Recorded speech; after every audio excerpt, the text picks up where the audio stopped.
குடும்பத்தில் கடைபிடிப்பது என்னன்றது ஒழுக்கம். குடும்பத்தில் ஒழுக்கத்தை கடைபிடிச்சிங்கன்னா அந்த குடும்பம் நல்லா இருக்கும், அந்த வாரிசுங்களும் நல்லா இருக்கும். ஒழுக்கத்தை கடைபிடிக்கலன்னா குடும்பமும் கெடும், வாரிசும் கெடும். அதனால் ஒழுக்கத்தை ஒவ்வொருத்தரும் ஆணாக இருந்தாலும் பெண்ணாக இருந்தாலும் ஒழுக்கத்தை கடைபிடிக்கணும். ஆனால் முக்கியமாக ஒரு குடும்பத்தில் ஆணும் ஒழுக்கம் கெட்டவனா கூட இருக்கலாம், அது கூட. அதனால் குடும்பம் ஒன்றும் கிடையாது, வருமானம் தான் இல்லாமல் போகும், குடும்பம் ஒன்றும் கிடையாது. ஆனால் பெண் ஒழுக்கமானவள கண்டிப்பாக இருக்கணும், இருந்தால்தான் அந்த வம்சம் ஒழுங்காக வரும். ஆனால் அந்த குடும்ப தலைவி ஒழுக்கம் இல்லைன்னா அந்த குடும்பம் சதறி போயிடும். அதனால் முக்கியம் குடும்பத்துக்கு ஒழுக்கம். சிறுவர்கள் சிறுமிகள் யோகா பயிற்சி எந்த மாதிரி இருக்கணும் சாமிஜி? 12 வயசுலேருந்து எல்லாருமே யோகா பயிற்சி பண்ணலாம். இப்போ இங்கிலாந்து நாடு, அந்த நாட்டு மக்கள்கிட்ட ஒரு ஒப்பீனியன் கேட்டிருக்கிறாங்க. பொல்யூஷன் அதிகமாகி போச்சு, மக்கள் நோய் வாய்ப்படுறாங்க, இதுக்கெல்லாம் என்ன பண்ணாலும் சொல்யூஷன் கிடைக்கும் அப்படின்னு சொல்லிட்டு இங்கிலாந்து நாட்டிலேருந்து கேட்டுக்கிறாங்க.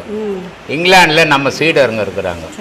உடனே அவங்க என்ன பண்ணாங்க, இதுக்கு சரியான விடை வேணும்னா குருவை கேட்கலாம் அப்படின்ட்டு என்கிட்ட கேட்டாங்க. அப்போ நான் சொன்னேன், இந்த சுகாதாரம் வேணும் அப்படின்னா ஒழுக்கம் வேணும், ஒழுக்கம் இல்லைன்னா சுகாதாரம் வராது. அதனால் ஒழுக்கத்தை முதல்ல ஆரம்பத்துலேருந்து எடுத்துன்னு வரணும். அப்போ ஆரம்பத்துலேருந்து எடுத்துன்னு வரணும்னா என்ன பண்ணணும், இங்கிலாந்து நாட்டு பள்ளிகள் எல்லா பள்ளிகளிலையும் யோகாசனம் சொல்லி கொடுத்தீங்கன்னா, யோகம் சொல்லி கொடுத்தீங்கன்னா ஒழுக்கம் வரும். அந்த ஒழுக்கம் வந்ததுன்னா சுகாதாரம் சீராக இருக்கும். அப்போ அடிப்படை ஆரம்பத்திலிருந்து அந்த குழந்தைங்களை சீரான நிலையில கொண்டாடணும், அது மனநிலையை. அப்போ மனநிலை சீரா வரணும்னா என்ன பண்ணணும், மூச்சு பயிற்சி அவசியம். அந்த மூச்சு பயிற்சியை பண்ணி அந்த பழக்கம் பண்ணி வரும்போது அந்த குழந்தைங்க நல்ல விஷயத்துல ஈடுபடும், நல்ல செயல்களை செய்யும், நல்ல பிள்ளைங்கன்னு பேர் எடுக்கும்.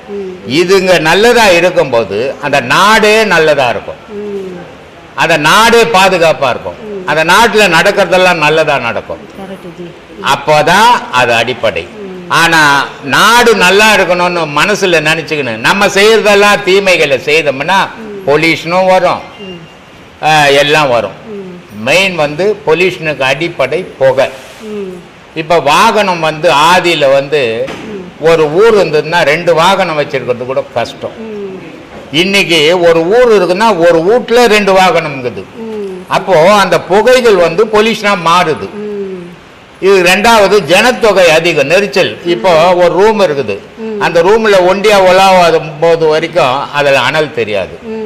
அந்த ரூமுக்குள்ள ஒரு 50 பேர் உட்கார்ந்தோம்னா என்ன ஆகும், அனல் ஆயிடும். அப்போ அங்க பொல்யூஷன் உண்டாகும்.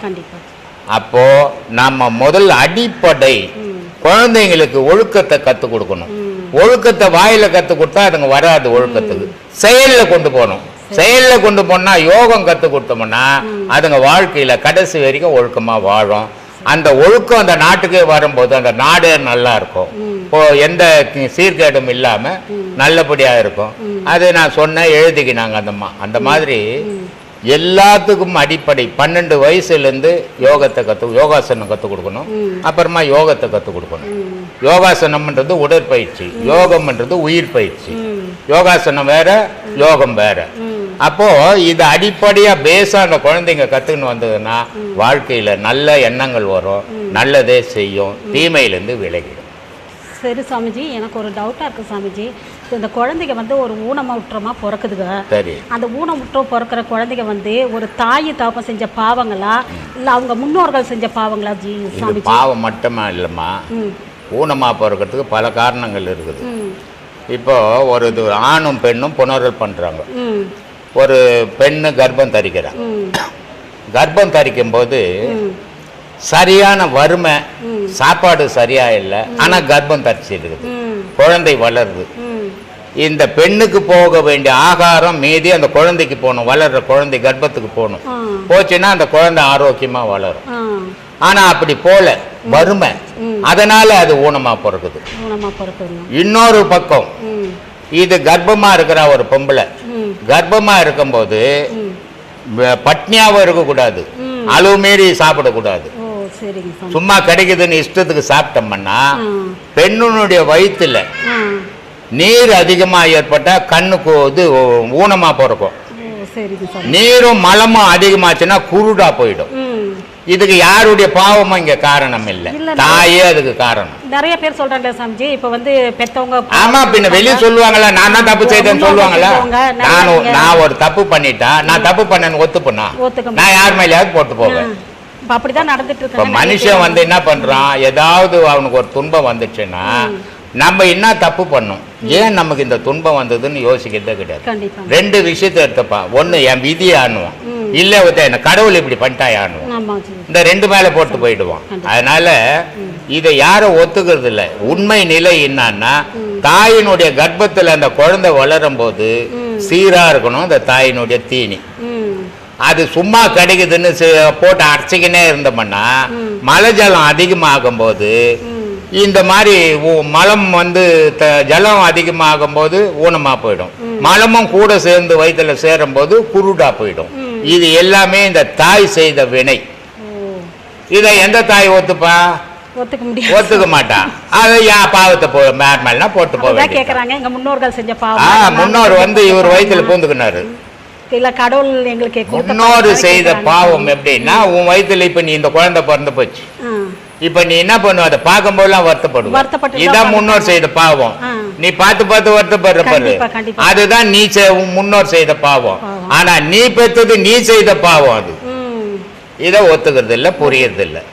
சொல்லுமா. ஒரு கோயிலுக்கு போறோம் சாமி, நம்ம ஏதாவது ஒரு மனசுல நினைச்சிட்டு போறோம், டக்குன்னு மணி அடிக்குது, நம்ம அது கண்டிப்பா மனசு ஐயோ நமக்கு ஏதாவது அந்த காரியம் நடந்து போச்சு. நான் கூட நிறைய கோயிலுக்கு போனோம். அது மாதிரி நான் ஒரு வீடு கட்டணும்னு ஒரு கோயிலுக்கு போனேன். அப்பதான் ஐயர் பூஜை பண்ற மணி அடிக்குது. நான் நினைச்சேன் இனி போனா 3 நாள் பில்டிங் தான் பிச்சை தான் எடுத்துக்கிறேன்.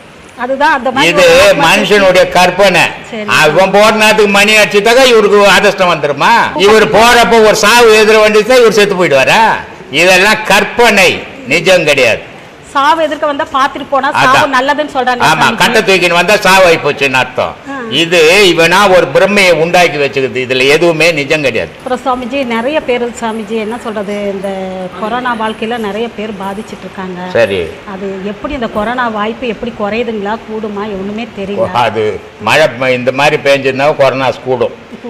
இதுக்கு நல்ல வெயில் காய்ஞ்சதுன்னா கொரோனா கூடாது. உங்களை மாதிரி சித்தர்கள் யாரும் போய் யாரையும் காப்பாற்ற முடியாதுமா. என்னைய நான் காப்பாற்ற முடியாது, நான் உன்னை காப்பாத்துத. சும்மா புழுவலாம் என்ன நினைங்க, எல்லாம் நல்லது நான் தரணும், சும்மா புளிக்கணும் ஒன்னாக்கலாம்.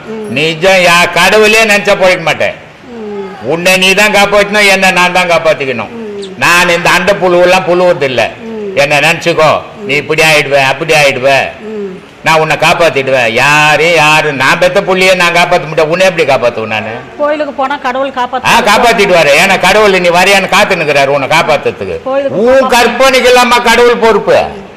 ஏமா 6 மாசத்துக்கு முன்னாடியே சாய் தர்மாகாரு வீட்டுல வந்து பேட்டி எடுத்தாரு. அப்போ கொரோனாசு உச்சத்துல இருக்குது. அப்பவே நான் சொன்னேன், இந்த கொரோனாஸுக்காக யாருமே பயப்படாதீங்க, இது நம்மள ஒண்ணும் பண்ணாது.